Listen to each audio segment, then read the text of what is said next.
How do I get there from the airport? Take a boat. No, I'm flying in. How can I take a boat? At first I thought he didn't understand because my English is short. But then he says it again, pronouncing it correctly, take the ferry. No, then the airport is an island, and the city is an island, and I'm gone. Just as Vancouver, as we know it, is an island, so is the airport in Prince Rupert, where I'm going to catch the snow train. You arrive out of the dark sky, and the airport is small, like a country terminal. Before I can even get my luggage, I run outside and look around to see where the hell I'm supposed to catch a boat, but I'm the only one in the airport looking for a boat, and people are casually picking up their luggage and making their way to the exit. And then I notice a couple of buses standing right in front of the exit. It turned out to be the shuttle buses to the ferry terminal and into town. So when all the people from the small plane got on the buses, they left the airport without any announcement of where they were going. When I called the hotel, they told me to take the ferry. And some people on the bus were still confused, but everyone else was on the ferry with the bus from the airport and across the ocean. That's how I ended up in Prince Rupert, British Columbia's largest northern port city. I had flown across the Pacific to catch the spectacular Skeena, an overnight snow train that runs from this city to Jasper in Alberta, and now I was actually crossing the Pacific by boat. The train leaves at 8 a.m., so you have to arrive at least a day in advance, but with the short days of winter, it gets dark quickly, so my arrival in town was a bit confusing. Finally, in the morning, I took a taxi. The train station is on the outskirts of, too far for public transportation and too far to walk to the Via Rail station. I was a bit disappointed to find it so small, but I couldn't forget my first impression of the ocean-like horizon along the tracks. The train departs on time, so I start my trip in a relaxed mood. But there aren't many passengers because it's the off-season in winter. So I take 2 seats and feel like I have the whole train to myself. While I'm organizing my luggage, thinking I'll get some snow, I come across an unexpected winter scene with the same name as the train, the Skeena River, spreading out to the right of the train, and I take out my camera and frantically click the shutter. A quiet morning on a quiet train, with only the sound of the camera shutter. I can see the white snowy landscape beyond the window, interspersed with large chunks of glacier-like ice floating on the river, making me feel like I'm in the middle of Mother Nature, Canada. I've been taking pictures of this river for over an hour, and I never get tired of taking pictures. After more than 2 hours of breathlessly taking in the scenery, I dozed off, only to be awakened by the announcement of the first stop at Terrace. When I looked out again, I saw that it was not the river that had turned white, but the green, dense coniferous forest. The parade of trees continued, each one threatening to fall from the thick layer of snow. But this is a Canadian snow scene I never imagined. The sun came out for a while, and then a rainbow suddenly appeared on the snowy field. Wow, I had to take out my cell phone to take a picture and send it to Korea. But this is an area where there is no antenna. Around 1 p.m. my belly clock is looking for food. I debate whether to eat the $2 Chinese bowl of noodles on the train, or the Korean bowl of noodles in my bag. Just then I hear a welcome announcement. There's a restaurant for lunch at the next station, and I'm told to eat on my own. It's amazing how they know when I'm hungry and stop at the right time. When I finally get off and look around the platform, I see a restaurant and nothing else. The sign on the door says 3 to 5 p.m. close, so as soon as the passengers leave after lunch, they're done for the day. It's a nice touch to have a well-timed lunch stop, but it also feels like a well-organized element of train travel. The menu is Western style, but I was curious to see the word rice on the menu, so I ordered rice and beans. Even though I'm traveling, I still have to chew the rice grains to feel like I've eaten something. When I finally got the takeout, I noticed that it was not a regular lunch box, but a disposable cup that we use as a coffee cup. I realized that these paper cups are also used for rice here.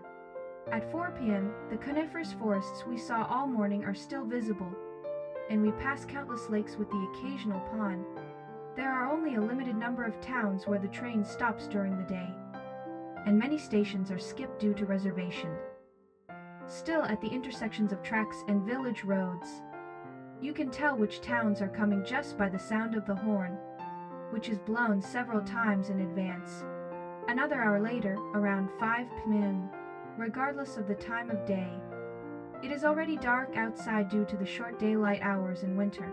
Around 6 p.m., I see Fraser Lake to my left. But it's already dark and my camera can't capture anything. I can only tell from the announcements what kind of lake it is. At about 8 o'clock, the conductor suddenly asks me if I need a taxi. Why would I need a taxi if I'm on the train? I tell the conductor no and walk gracefully to the lounge, sipping wine and looking up at the black night sky. The dark sky is twinkling with so many stars that it almost feels like illumination. I never thought I would be riding on a train and counting the stars in the sky. Oh, I'm having a wonderful time. Thinking to myself, I'm happy, and then the train stops. No way. It turns out that the train is not going to continue for 2 nights and 2 days, but is going to stop for 1 night at the intermediate town of Prince George, and then leave again tomorrow morning. That's why the conductor asked me if I needed a taxi. Oh my God, where am I going to sleep tonight? What if I don't get a place to sleep tonight? Will I have to sleep rough at the station? My mind was blissfully counting stars in the observation car, and suddenly my eyes were dizzy. Depart Prince Rupert at 8 a.m. Arrive Prince George at 8 o'clock 29 p.m. 12 hours and 30 minutes.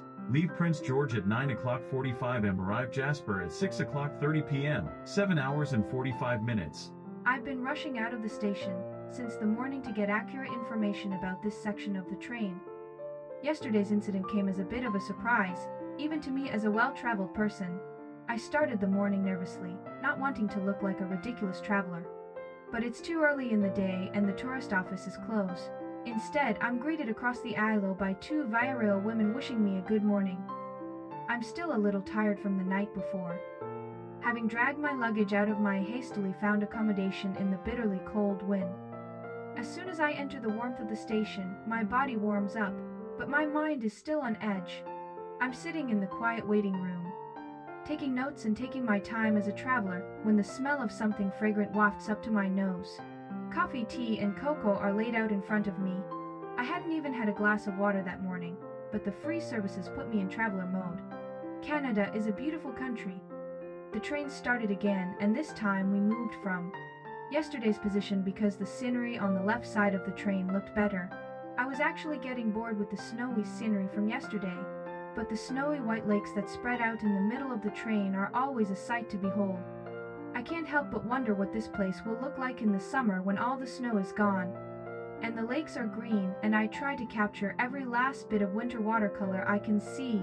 It's 11 o'clock 30 am when I start to worry that the sudden heavy snowfall will cover the railroad tracks. The white snowballs are so thick I feel like I'm running through a foggy tunnel. The whole world is covered in snow, but only the tracks I'm running on show their colors. It's like a painting, just 2 black lines next to each other on a white canvas. Not only the trees like Christmas trees, but also the blue water and the river are all covered with white. So the time in this place is all white, and only the moving train is running on time. When I was preparing for my winter trip to Canada, I really wanted to take the train on this route, because the scenery is not as boring as I thought it would be, and there are many forests and lakes, making it more beautiful than other sections. The harmonious snow-covered landscape of lakes, forests and mountains, which is still falling when you wake up in the middle of the night, makes the 2-day train trip not boring at all. Of course, it's sad to see the trees with broken branches or severely bent branches due to the weight of the snow, but the fact that the Via Rail trains run on time, even in such a heavy snowfall, makes me bow my head to Canada, the most advanced country in travel. At 12:30 p.m., I wake up to the sound of the train stopping. A red CN train was coming from the opposite track. I take out my camera to take a picture of the other trains passing by, but the carriage was too long, so I looked up and saw the sky. I stare blankly at the sky in amazement. Don't you travel in the winter? It's a traveler's worst nightmare. Personally, I've refrained from traveling in the winter, but the Skeena train has shown me the beauty of winter travel. If you don't experience this beautiful snowy landscape in winter, when will you? Although the train runs with gray smoke, you can only see it, not inhale it. The smoke from the train tracks disappears into the sky with the white snow, and I run through the mountain valleys, where I see more animal tracks than human ones. But I can't help but feel the charm of nature, where I never get bored running and never get tired of looking. Perhaps I have found the true charm of winter here, although I spent an embarrassing night at a stopover. The train ride allowed me to excrete the dregs of my desires, quench my thirst for the world, and clear my head of chow. From a certain port, the train set out along the river, passing mountains and lakes, plains and mountain ranges, and finally stopped for a long journey of 2 days and 2 nights. But the train of the heart did not stop. The snow is still coming, has been coming, and will continue to come. But the snow of the past is not the same as the snow of the present, and the snow of the present is not the same as the snow of the future. So this winter journey has given me a heart as pure as the snow, a heart that can make me an honest traveler again, and for that alone I may pack my winter backpack more often. Thank you for listening to Thori's Travel Stories.